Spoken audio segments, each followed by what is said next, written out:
Crash gets himself a disguise. Here's your look at the new NECA Toys Crash Bandicoot Deluxe figure with Aku Aku mask.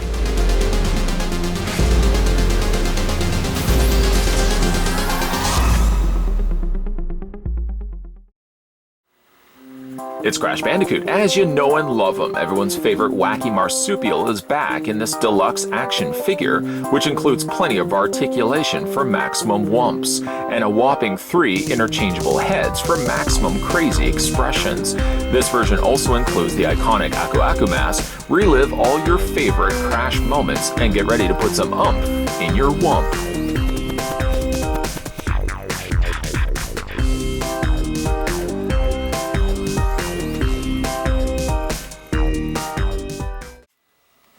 To get this review started, we're going to measure off to the top of Crash Bandicoot's head.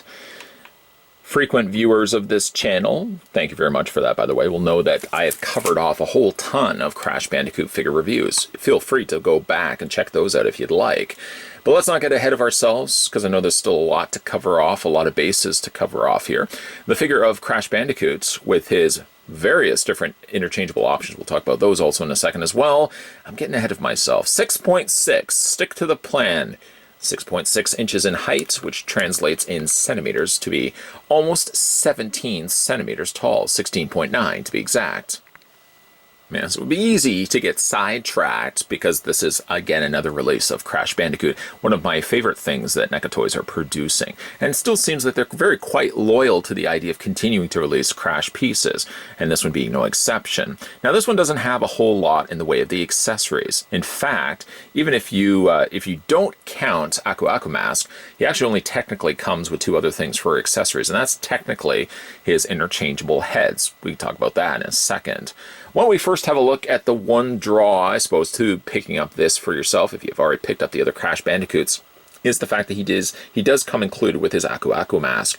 It's a really nice representation of the mask that appears in the game. Even like closely looking at it, it's a cartoon rendition of wood, but it still does look very much like wood, right down to the fact it's got the grain and a slightly darker coloring of black that they've added over top of that grain, just to make a lot of those things stand out. It does almost have like even a pulsing glow, I find, to the eyes themselves. It almost looks like it's piercing and glowing right back at you.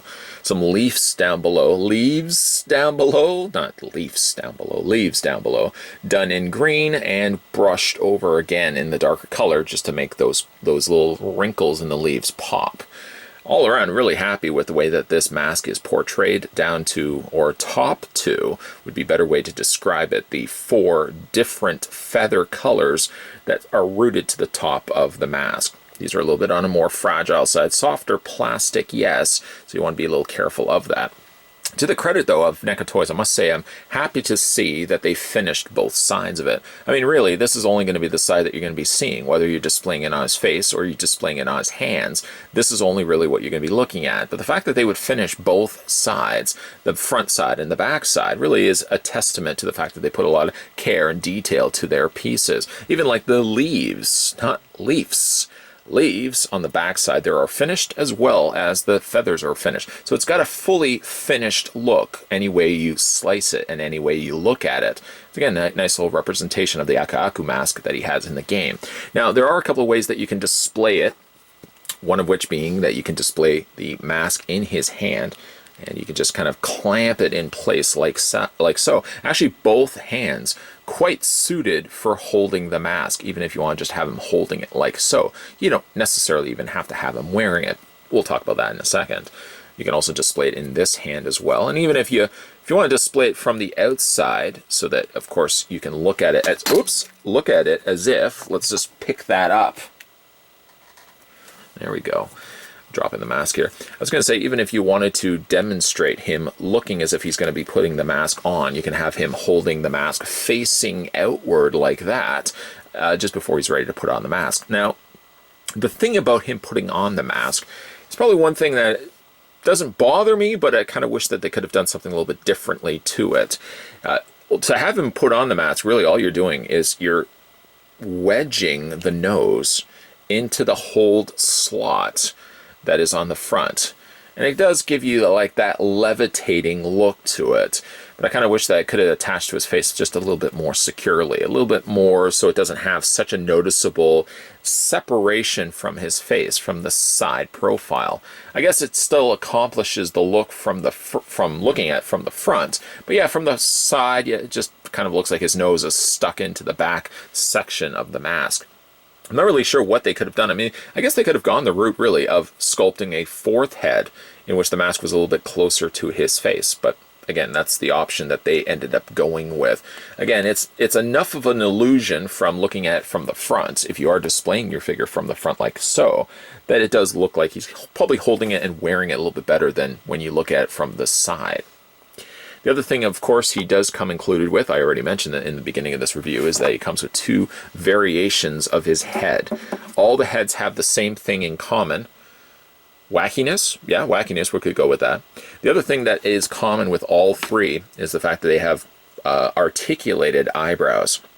All the eyebrows are attached via ball joints. Let me just take off one so I can show you. There you go. It's just attached by ball joints to the tops, to his forehead area right above his eyes. And it does give you some options for how you wanted to then display the face. You know, if you want to have a more crazier looking Bandicoot, you can do that. If you want to have a little bit more nuttier Bandicoot, of course, this will change as you look at the different heads. The heads are different, quite different from one another. You can see the 3 variations looking at them, looking right at you right now. This one has the much more expressioned face, which actually kind of looks like the one that came included with the jet board. I'm wondering if there is some similarity in mold there.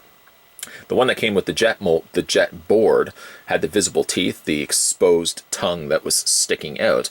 I'm wondering if, again, this is just a remold of that one that came with the hover with the jet board. The other one that comes is this one here, which might be actually one of the more original head portraits for Crash, one of the original figures that we had a look at. The other ones, this one here, for example, the one that's firmly attached to his shoulders, we'll talk about that in a second as well, kind of also looks a little bit, though I know it's not, like the one that comes included with the jetpack. Again, I don't think it's the same head portrait. Taking off the heads can be a test of will, confidence, and a little bit, maybe a lot, of patience. The reason why I say that is taking off the head can be a little bit of a difficult feat. It seems so easy when I just did it right now. When you initially get it off, you may be fighting and pulling at it, and I found it was easier just to kind of grab the torso and pull it right here. The one thing that always fell off, though, was the eyebrows. So maybe if you are changing this for yourself the first go around, might I maybe even suggest taking the eyebrows off first before you start giving it the good college try of trying to rip that head off the ball joint. It is a bit tricky, I have to admit, to take it off the ball joint because they are still using the larger bulbous ball joints and the equally almost the same, it's almost quite literally the same size socket to attach it to the ball joint. I think they could have probably worked the idea of having it on the narrow cylinder peg that they seem to be using for a lot of their NECA releases. I just find it would be a lot easier to change out the head. Now, one thing that you can kind of do as a workaround, a bit of a cheat, if you will, the way that the head sits on the shoulders, it quite sits securely until you start rotating the head. What I have done, though, and I've done this a couple of times before even reviewing this guy, was I actually just honestly kept the ball joint down. I mean, yes, you could really put it anywhere, but I just find down is the best place just to kind of keep it out of the way. And it's so simply just the case of resting the head on top. This can come quite in handy, believe you me, when it comes time to changing out the heads. It's a lot easier just resting the head over top of the shoulders. And again, like there's enough of it that's kind of keeping it in place. Some of the heads sit a little differently, like this one here has the open mouth. Doesn't quite nestle as well on the shoulders as, say, the defaulted head. Or you can even go like this route here.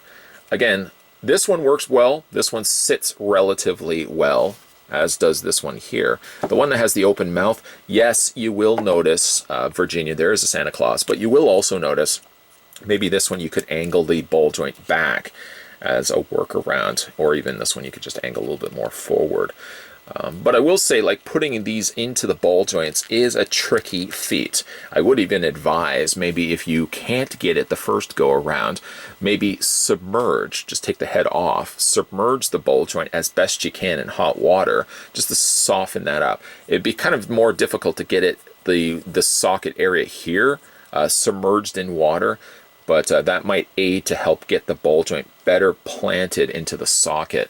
Just again, a real difficult feat changing out the heads. I really wish that NECA would have used the cylinder peg rather than the dumbbell ball joint, just because I find the peg system would have been so much easier changing out the heads if you used just that cylinder post. Again, just a quick glance, as certainly some time has already been spent discussing this. But again, the three various heads. Let's see if I can actually hold the, there we go, there we go. There's the three different head portraits right there.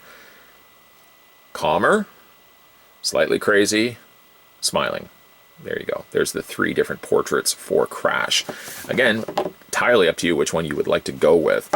One of the benefits of, at least to the credit of this figure, one of the benefits of it is that if you didn't pick up the other Crashes, the ones that came with the jet board, the jet pack, or the scuba gear, and you simply just wanted a Crash, this one kind of fits the bill in the fact that you have three different opportunities, three different ways to display the figure.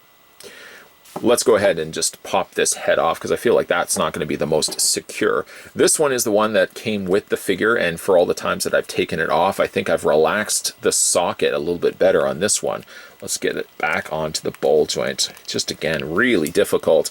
And yeah, there we go again. The one thing I just talked about, I warned you guys about taking off the eyebrows. That one just popped off. Let me go ahead and retrieve it. It would certainly seem a little odd doing the rest of this review with Crash, of course, missing one of his eyebrows, so we'll just put that back in place.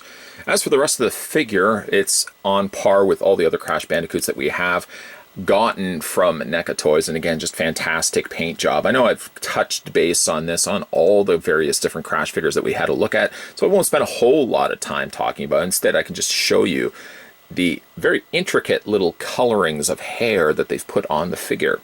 As it gets a little lighter on the inside, a little darker on the outside. It's a nice paint job, really. One of the best paint jobs that they've done in recent memory.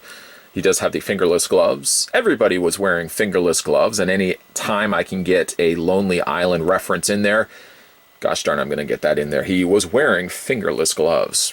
Coloring on his face, whatever face you end up going with, is, again, very exquisitely done. Like the almost matte, almost satin color of the coloring on the lower mouth area. It's kind of a flesh tone, peach tone color, which is a nice contrast then to the coloring of his fur. Really, again, nice looking figure. He's got his shorts and, again, trademark articles of clothing. He does also have his shoes, which are done in two tones. The burgundy color and the slightly darker purple color, and then he's got the accents of the white laces with the white trim around his soles. There's the undersoles of his shoes, which might also note that he does have pegals on the undersides as well.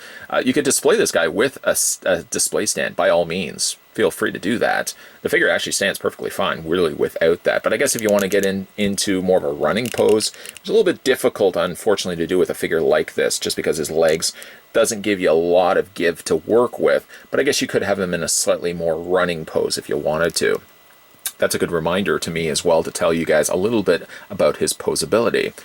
For his posability, he does have already the mentioned ball joints in the eyebrows, so you can move the eyebrows up, down, out, I guess, if you wanted to. This way, you could do it this way as well. He does have the ball joint in the head, rotates up, down, left, and right. And again, results may vary depending on how successful you are to get the other heads swapped in and out of. The shoulders hinge out. They're actually on a pin hinge joint, so they rotate forward and back, as well as that out. Bend at the elbow, a rotation in the forearm, and a rotation also in the hand. Doesn't the hand rock back and forth just a little bit? You can kind of see right there where the hinge joint is. It does allow for the arms, the hands I should say, to move back and forth just a little bit, but it doesn't give you a whole lot of clearance to work with. Upper torso is on a ball joint. It's just a little bit stiffer on this figure. As we've already discussed, the legs go forward, they go back, they go out to only about there. He does have a bend at the knee, which is always something that I think I might have even missed it the first time I had a look at this figure. Not this specific figure, but a Crash figure anyways. He does have a hinge joint, but it's just a little difficult to bend the knee. And then he also has a ball joint where the top of the shoe attaches to the bottom of the shoe. And he does have ball joint happening right there. Nice looking figure. It would be difficult to pinpoint the differences, say, between this one and the standard release. I think, again, it was probably like one of these head portraits. This could easily have also been just a brand new mold that NECA Toys have incorporated. The benefit of something like this guy, though, is maybe if perhaps you passed on getting the costumed, dressed up Crash Bandicoots that had either the scuba outfit or the outfit that he wore with the jetpack, and maybe you just want to ask yourself, is there not just a Crash Bandicoot in his regular outfit with maybe various different head portraits? There is, Virginia, a Santa Claus, and there is, my friend, a Crash Bandicoot, just a regular dressed Crash that has the interchangeable head options, and it's this one right here. This one also benefits from the fact that if, for longtime fans of Crash Bandicoot that have always wanted a figure to be coming out with an Aku Aku mask, he actually does come included with that as well. Though I will admit, putting this on the actual figure's head is a bit of a mishap, unfortunately. Feeling slightly nostalgic for the days of playing Crash Bandicoot, actually in between the review and final looks here, I went back and played a couple of my favorite Crash Bandicoot games. One thing I did want to mention here, and all the benefit of me playing those games, is looking at this guy once again in final looks. The mask itself, the Aku Aku mask that he has in the game, does technically levitate from his face. So I do want to stress the fact that it is accurate enough to the game itself. Maybe one thing that they could have done, though, is had the option to remove his snout, the very end of his black nose, though. So if you took that off, maybe the mask could have sat a little closer to his face, because it does levitate kind of away from his face in the game, but I just feel like it's a little too far from his face here in the actual figure. Still, though, a nice rendition of Crash Bandicoot, the deluxe figure with the Aku Aku mask. The benefit of this figure is the fact that you do get yourself the mask, but you also do get yourself the benefit of having two other interchangeable heads. The only thing I would say as a critique for this figure is probably what you saw me discuss over the course of this review, and that's the fact that changing out the heads can be a little bit of a nightmare. I wish that NECA Toys, for the sake of changing out head portraits for Crash, could have made things a little bit simpler. This kind of reminds me of the Pennywise, the Tim Curry Pennywise figure that we also had to look at, which also utilized the very same bulbous ball joint. This figure, I think, in the case of Crash here, I think probably could have also benefited by using that little cylinder post that they've introduced for many of their newer NECA figure releases. Despite the changing, swapping of the heads being a little difficult, I'm overall pretty happy with how this figure turned out. The fact that, and again, the icing on the cake is the fact that you get yourself the Aku Aku mask, which is, again, something I've been wanting to see with a Crash figure since the time that NECA Toys have started making these figures.